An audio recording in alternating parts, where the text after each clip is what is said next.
இப்ப என்னதாப்பா சொல்றீங்க? வேண்டாப்பா, இந்த சம்பந்தமே நமக்கு வேண்டாம். ஏன்? எதுக்கு?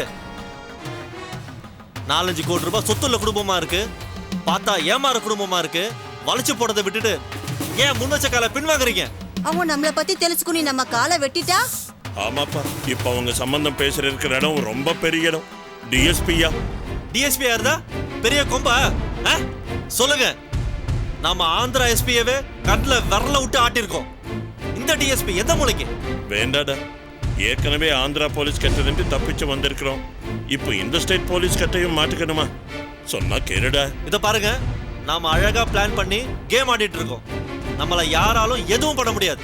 சரினப்பா, பொண்ணு வீட்டுக்காரங்க இஷ்டப்படாதப்போ மனம் என்ன செய்ய முடியும்? இப்ப என்ன, அந்த பொண்ணு வீட்டுக்காரங்க டிஎஸ்பி சம்பந்தத்தை கேன்சல் பண்ண மாட்டேன்றாங்க. அதான பிரச்சனை? அதேதாப்பா. அப்படின்னா நானே அந்த கல்யாணத்தை கேன்சல் பண்ண வைக்கிறேன். என்ன என்ன பாக்குறீங்க? நல்ல வேலையா அந்த புண்ணிய கொடி கிட்ட அந்த பொண்ணை பத்தியும் அவ ஃபேமிலி பத்தி டீடைல்ஸும் கலெக்ட் பண்ணி வச்சிருக்கேன். அது வச்சு நீ என்னப்பா செய்ய போற? அந்த டிஎஸ்பிக்கு நானே ஒரு மொட்டை கடிதம் எழுதி அனுப்ப போறேன். உண்மையிலேயே அவன் ரோஷம் உள்ளவனா இருந்தா அதை படிச்சுட்டு அவனே இந்த கல்யாணத்தை நிறுத்திடுவான். ரேய், மொட்டை கடிதம் வேண்டாரா, மாட்டிக்கிட்டோம், குடும்பத்தோம் ஜெயிலுக்கு போகணும்டா. பயப்படாதீங்க, பயப்படாதீங்க. நமக்கு எதுவும் ஆகாது. நாம அவளை சீக்கிரம் மாட்ட மாட்டோம். நான் எழுத போற மொட்டை கடிதாசிய மும்பையில் இருக்கிற ஃப்ரெண்டுக்கு அனுப்பி அங்கிருந்து போஸ்ட் பண்ண சொல்ல போறேன். அதுக்கப்புறம் அந்த டிஎஸ்பி ராதாகிருஷ்ணன் இன்வெஸ்டிகேஷன் பண்ணணும்னா அவ மும்பையில போய் தான் சாகணும்.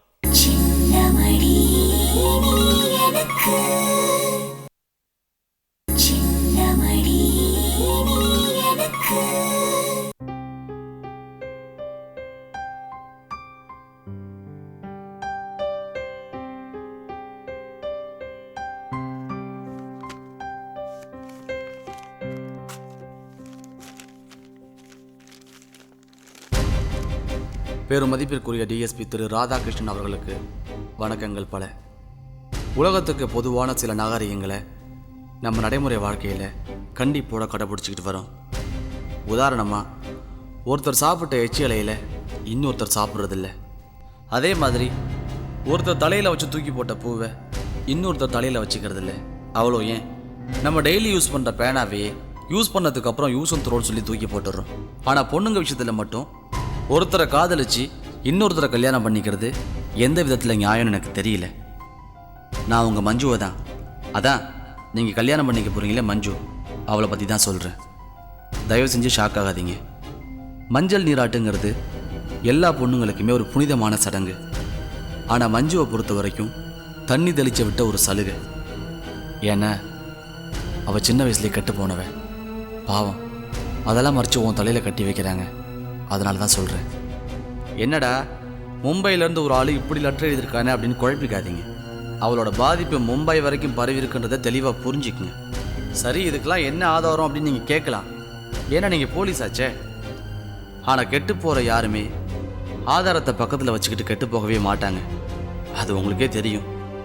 ஏன்னா நீங்கள் போலீஸ் ஆச்சே. உங்களுக்கு புரியும்படியாக ஒன்று சொல்கிறேன். ஊரில் தகுதியான வசதியான பல பேர் இருந்தோம் சாதாரண பரிசில் ஓட்டியான உங்களை காதலிச்சிருக்கான்னா அவளை பற்றி நீங்களே தெரிஞ்சுக்குங்க. இதெல்லாம் எதுக்கு எழுதுறேன்னா, என்ன மாதிரி நீங்களும் பாதிக்கப்படக்கூடாதுன்றதுக்காக மட்டும் இல்லை, கௌரவமான உங்கள் குடும்பத்துக்கு எந்த கேவலமும் வந்துடக்கூடாதுன்றதுக்காக தான் எழுதுகிறேன். இப்படிக்கு உங்கள் நலம் விரும்பும் உண்மை விரும்பி.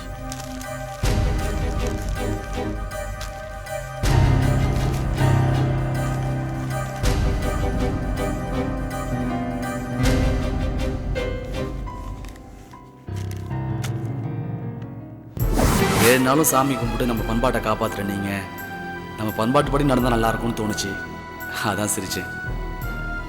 நம்ம பண்பாடோடனா எனக்கு புரியல. இல்லை, இந்த மாதிரி ட்ரெஸ்லாம் போடாமல் நீங்கள் புடவை கட்டி பூ வச்சிங்கன்னா மகாலட்சுமி மாதிரி இருப்பீங்கம்மா. அப்போ நான் புடவை கட்டினா உங்களுக்கு பிடிக்குமா? புடவை கட்டுறது தான் நம்ம பண்பாடு. புடவை கட்டினா நீ மகாலட்சுமி மாதிரி இருப்பேன்னு நீங்க தானே சொன்னீங்க. இப்போ புடவை கட்டிட்டு வந்திருக்கேன். எப்படி இருக்கேன்? ம், நல்லா இருக்குமா? ஏன் பயப்படுறீங்க? நீங்க விருப்பப்பட்டா என்னைக்காவது ஒரு நாள் இது உங்களுக்கு சொந்தமாக போற நகை. தைரியமா வாங்கிக்கங்க. என்னம்மா சொல்றீங்க? என் மனசை திறந்து எல்லாத்தையும் உங்ககிட்ட சொல்லணும்னு ஆசைப்படுறேன். என்னால முடியல சங்கரன். ஏன் தெரியுமா? இப்ப என் மனசு இருக்கிறது உங்ககிட்ட. நான் உங்களை விரும்புறேன், உங்களை காதலிக்கிறேன், உங்களே கல்யாணம் பண்ணிக்கணும்னு ஆசைப்படுறேன். உங்களை மறக்க முடியாம தவிச்சிட்டு இருக்கேன். என் வாழ்க்கைக்கு துடுப்பா இருக்கணும்னு நான் ஆசைப்பட்டவனே என்ன வேண்டான்னு சொல்லிட்டான். யார் சங்கரனா?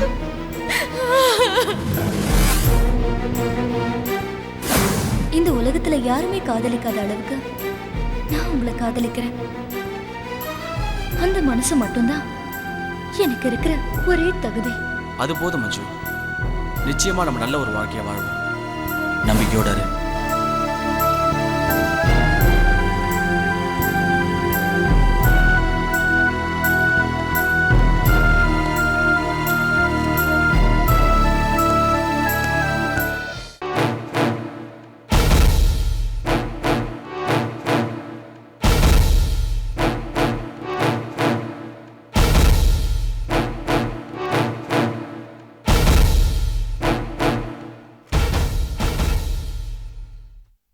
ஹாய் செந்தில். வாடா உக்கார். என்ன ரொம்ப பிஸியாக இருக்கீங்க போல இருக்கு? ஆமாண்டா, ஆந்திராவில் ஒரு குடும்பம் ஃபைனான்ஸ் கம்பெனி ஆரம்பித்து 80 லட்ச ரூபாய்க்கு மேலே மோசடி பண்ணிவிட்டு இப்போ தமிழ்நாட்டுக்கு ஓடி வந்துட்டாங்க. அவங்க ஃபைலை தான் பார்த்துட்ருக்கேன். புது கேஸா? ஆமாண்டா, காலையில் தான் சஞ்சீவ் இந்த ஃபைலை என்கிட்ட கொடுத்தாரு. நீ வேணா பார்க்குறியா? வேணாம் செந்தில், இப்போ பார்க்குற மூடில் இல்லை. ஏன்டா அப்செட்டாக பேசுகிற? ஆமாம், கையில் என்ன லெட்டர்? மொட்டை கடுதாசி. மொட்டை கருதாசியா? யாரை பற்றி? நான் மேரேஜ் பண்ணிக்க போகிற மஞ்சுவை பற்றி தான் எழுதியிருக்கு. மஞ்சுவை பற்றியா? மஞ்சுவை பற்றி யார் எழுதுவா? பூஞ்சோல கிராமத்துலேருந்து யாராவது எழுதியிருக்காங்களா? இல்லைடா, யாரோ மும்பைலேருந்து எழுதியிருக்காங்க. மும்பைலேருந்தா? என் லெட்டர் காட்டு. வேணாம் விடு, அந்த கன்றாவி எதுக்கு நீ வேற படிக்க போகிற? கன்றாவி நீயே சொல்லிட்ட, அப்புறம் ஏன் வீணா கவலைப்படுற? பேசாமல் லெட்டரை கிழிச்சு போட்டு நிம்மதியாடுறா. இல்லைடா, ஒரு அப்பாவி பொண்ணை பற்றி தப்பாக எழுதியிருக்கான். கண்டிப்பாக அவனை கண்டுபிடிச்சி ஆகணும். சரி, இப்போ என்ன பண்ண போற? இதோட ஃபாலோஅப்புக்காகவாது அடுத்த லெட்டர் எதிர்பார்த்துக்கிட்டு இருக்கேன். அப்படி வந்துச்சு, அதை வச்சு எழுதுனவன் யாருன்னு ஈஸியாக கண்டுபிடிச்சிருவேன். சரிடா, இந்த மேட்டர் மஞ்சு வீட்டுக்கு தெரியுமா? இல்லைடா, இதெல்லாம் அவங்க வீட்டுக்கு தெரிஞ்சால் ரொம்ப வேதனைப்படுவாங்க, அதான் சொல்லலை. அதுவும் சரிதான். அப்புறம் ராதா, இந்த சீட்டிங் கும்பலை கண்டுபிடிக்கிறதுக்கு உன்னோட ஹெல்ப் வேணும்டா. கண்டிப்பாக பண்ணுறேன். அந்த ஃபைலை கூட ஒரு கிளான்ஸ் பார்த்துக்கிறேன்.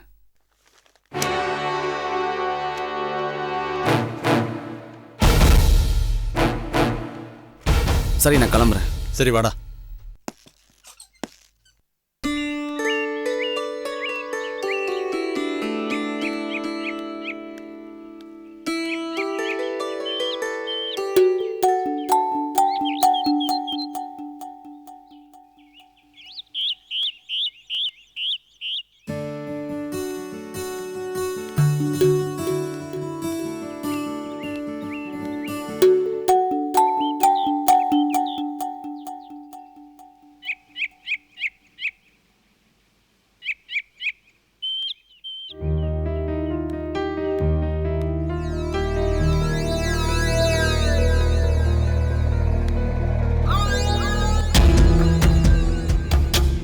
Hi Manju, good morning. How are you? என்ன ஞாபகம் இல்லை? நான் தான் சத்யம். கொஞ்ச நாளைக்கு முன்னாடி நீ கூட என் ஃபோட்டோவை பார்த்து என்னை கல்யாணம் பண்ணிக்க சம்மதிச்சு அதை நம்பி கூட நாங்கள் உன்னை பொண்ணு பார்க்க வந்தோமே, அதே சத்யம். என்ன பார்க்குற? உன்னை பார்த்ததும் எனக்குள்ள ஒரு கெமிஸ்ட்ரி உருவாயிடுச்சு. உனக்கு நான், எனக்கு நீன்னு நான் முடிவே பண்ணிட்டேன். அந்த முடிவை என்னால் மாற்றிக்க முடியல. ஏன் தெரியுமா? எந்த பொண்ணை பார்த்தாலும் இந்த மாதிரி கலர் இல்லை, அப்புறம் இந்த முந்திரி பருப்பு மாதிரி அழகான மூக்கு இல்லை, அப்புறம் காஞ்சிபுரப்பட்ட மாதிரி வழவழவழன்னு கண்ணம் இல்லை. மொத்தத்தில் நான் பார்க்குற எந்த பொண்ணும் இந்த இந்த மாதிரி அழகா இல்லை. மஜ்னுக்கு லைலா எப்படி அழகோ, ரோமியோக்கு ஜூலியட் எப்படி அழகோ, அந்த அம்பிகாபதிக்கு அமராவதி எப்படி அழகோ, அந்த மாதிரி இந்த சத்தியத்துக்கு இந்த மஞ்சு தான் அழகு. ஆனா அந்த மாதிரி நீ நினைக்கலையே. நீ வேற யாரையோ கல்யாணம் பண்ணிக்க போறியாமே, அதான் ஆணுக்கும் பெண்ணுக்கும் இருக்கிற வித்தியாசம். இதே நான் உன்னை கல்யாணம் பண்ணிக்கிறேன் சொல்லி ஏமாத்தி இருந்தா பெண் பாவம் பொல்லாததுன்னு புலம்புவீங்க. ஆனா அதே நீ என்ன ஏமாத்துறியே, இத நான் எங்க போய் சொல்றது? இத பார், இனி நீ இல்லாம என்னால ஒரு நிமிஷம் கூட வாழ முடியாது. ஏன்னா அந்த அளவுக்கு நான் உன்னை லவ் பண்றேன். இத வீட்டுல இருக்க பெரியவங்க கிட்ட சொல்ல முடியாது. அதான் உன்னை பார்த்து நேர்ல சொல்லிட்டு போலான்னு வந்தேன். அவசரப்படாத, முழுசா கேட்டுட்டு போ. நான் உன்னை கல்யாணம் பண்ணிக்கிட்டா உன்னை என் கண்ணுக்குள்ள வச்சு காப்பாத்துவேன். அது மட்டும் இல்ல, உன்னை விட்டு ஒரு நிமிஷம் கூட பிரிச்சிருக்க மாட்டேன். மறுபடியும் அவசரப்படுற பார். நீ என்னை கல்யாணம் பண்ணிக்கலன்னு வை, நான் என்ன பண்ணுவேன் தெரியுமா? தற்கொலை பண்ணிக்குவேன். 3000 அடி மலை உச்சிக்கு போய் அங்கிருந்து குதிச்சு கோரமான முறையில தற்கொலை பண்ணிக்குவேன். அது கூட சும்மா பண்ணிக்க மாட்டேன். இந்த அழகான மூஞ்சில ஆசிட ஊத்தி உன் உடம்ப கண்டன் துண்டமா வெட்டி உங்க அப்பா அம்மாவை கொன்னுட்டு அதுக்கப்புறமா தற்கொலை பண்ணிக்குவேன். ஹே, இதெல்லாம் உனக்கு எனக்கு கல்யாணம் நடக்கலன்னா தான். ஆனா அப்படி ஒரு சூழ்நிலைய நீ உருவாக்க மாட்டேன்னு நினைக்கிறேன். கையை விடு, கையை விடு. இப்ப விடுறேன். ஆனா கல்யாணத்தன்னைக்கு ஐயர் மந்திரம் சொல்ல கண்டிப்பா உன் கையை நான் பிடிப்பேன்.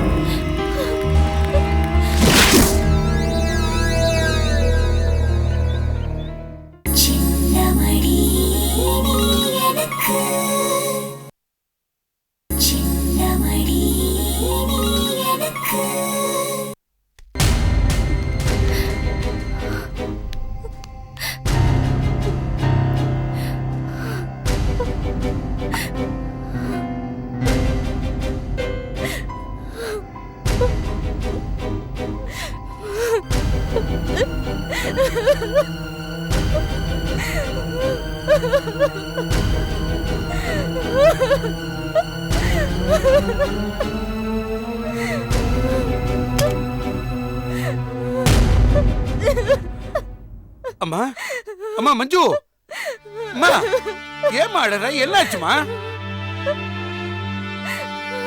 அப்படி என்ன நடந்துச்சு சொன்னாதானமா அப்பாக்கு தெரியும். சொல்லுமா, என்னாச்சு? மஞ்சு, ஏய், ஏன் குழந்தை அழறா? எங்க போயிட்டு வந்தாவ? தெரியலையேங்க. கோயிலுக்கு போறேன்னு சொல்லிட்டு போனா வர வழியில என்னாச்சுன்னு தெரியலையே. அம்மடி இங்க பா. அப்பா அழக்கூடாது. இங்க பா. அப்பா பார். என்னம்மா வழியில ஏதாவது பார்த்து பயந்தியா?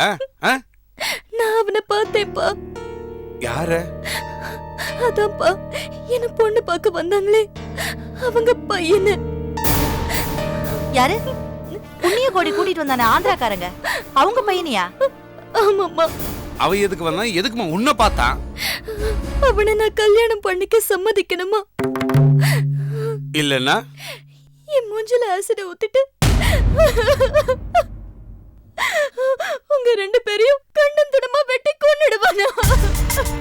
என்னங்க இவன் நம்ம பொண்ணு இப்படி எல்லாம் மிரட்டி இருக்கா? அவனுக்கு எவ்வளவு தைரியம் தான் என் பொண்ணை வழியில பத்தி இப்படி எல்லாம் மிரட்டி இருப்பான். அம்மடி, நீ ஒண்ணும் பயப்படாதம்மா. இப்பவே அவன் வீட்டுக்கு போய் அவனை 2ல 1 பாத்துறேன். அவனு மஞ்சு, அழாதம்மா.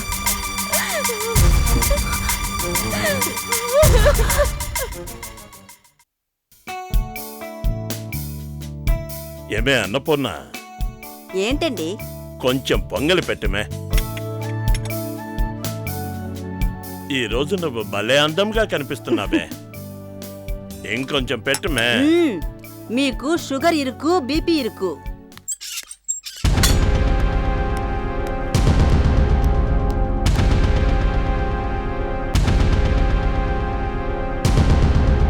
மல்லிகார்ஜுன்,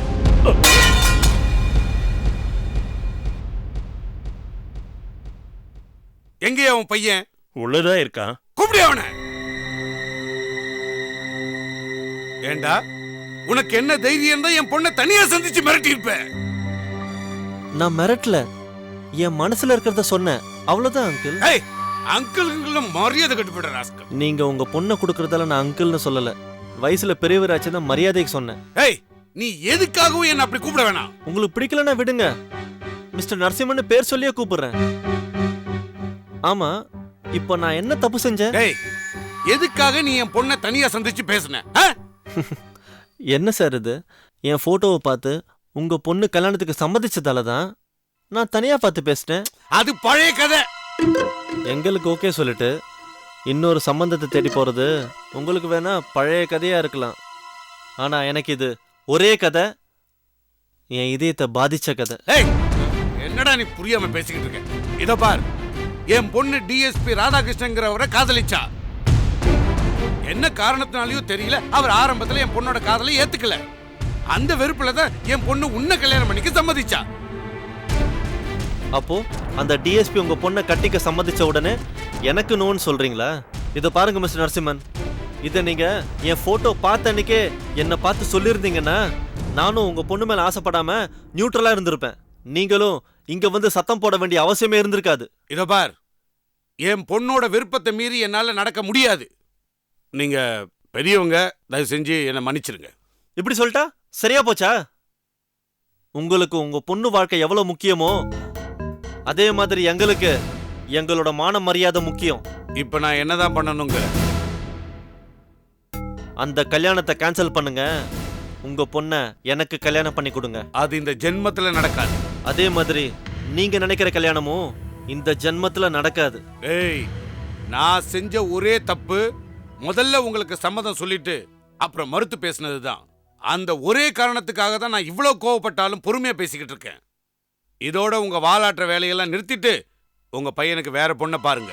இல்லைன்னா என் வருங்கால மாப்பிள்ள ஒரு டிஎஸ்பி தெரியும்ல, ஒரு வார்த்தை அவர்கிட்ட சொன்னா போதும், உங்க எல்லாரையும் ஒட்டு மொத்தமா உள்ள தள்ளி களி தின்ன வச்சிருவாரு. அந்த அளவுக்கு என்ன போக விட மாட்டீங்கன்னு நினைக்கிறேன்.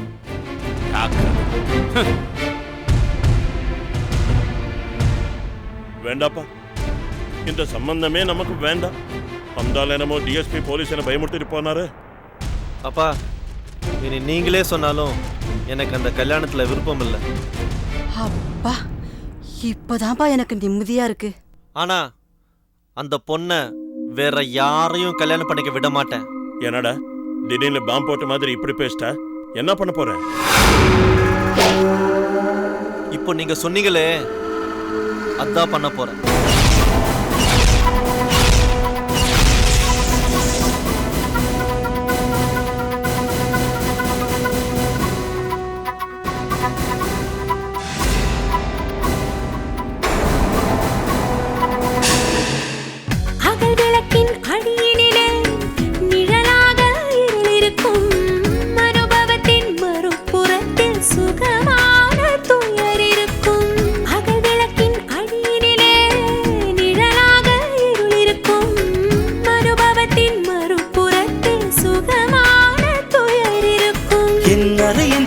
திரைகளிலே உன் அழகு பருவம் படபடக்கும், உன் பாத கொலுசின் அசைவினிலே என் நெஞ்சம் விழுந்து